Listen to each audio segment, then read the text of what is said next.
If I were to ask you to recommend me a good golf game, what would you say? If you said Mario Golf, I'd counter you right there and say that this game right here is the better option. It's Pocket Mini Golf for Nintendo Switch.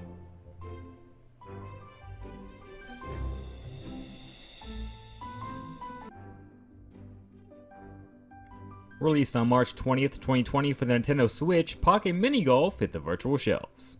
It's golf, but just a little different. This game gives you 3 modes to choose from: Casual Mode, Multiplayer, and Challenge Mode. And Casual Mode is basically your standard golf, but there's a couple differences. For one, you don't have to worry about how many shots it takes you to make it into the hole. This game doesn't have a par system. And 2, the game doesn't stop at 18 holes. If I'm being honest here, I'm not sure if or when it stops. According to online resources, the game has 50 levels, but the game doesn't end after you get past 50. I played close to 70 holes before calling it quits. What ends up happening is after 50 levels played, you unlock Random Mode, which of course just picks the board at random instead of having them played in order, which I have to say is a nice touch for a golf game like this. And if you buy the DLC board, the same rules apply. The DC Fairway board is definitely worth buying. It adds a lot of new obstacles and much more challenge, making it feel less basic. Moving on to multiplayer, while I think it's really cool, I wish it had online play. But with multiplayer, you can choose between 2 and 4 players, choose how many courses a player needs to win, choose whether or not you'll have infinite shots or limited shots, choose on whether or not you want golf courses to be in random order, and finally choose if you want large golf courses.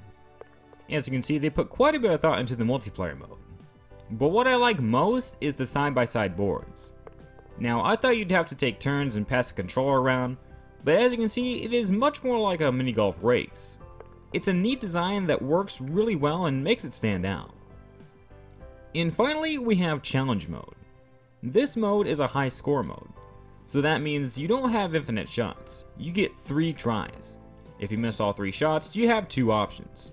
You can go back to the home screen and try again, or you can spend X amount of gems and skip the stage. I say X amount because it varies. Through the early stages it'll ask for 3 gems, but then the later stages want 8, 12, 14, and so on. Now, I'm not a high score guy myself, so this mode isn't anything special to me, but it's a fun mode to try and it's definitely challenging only having 3 shots to work with.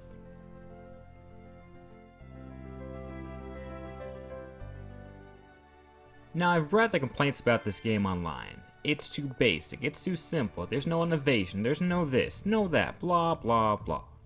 But you know what I have to say? It's golf. Yes, I agree it's basic, but what more do you want? It's a $2.50 eShop game. In Mario Golf, do you see Mario doing a 360 no-scope handstand hole-in-one and ending it off with a Fortnite dance? I don't think so. All in all, I think it's a great golf game, and it's a title I would highly recommend. It's Pocket Mini Golf for Nintendo Switch.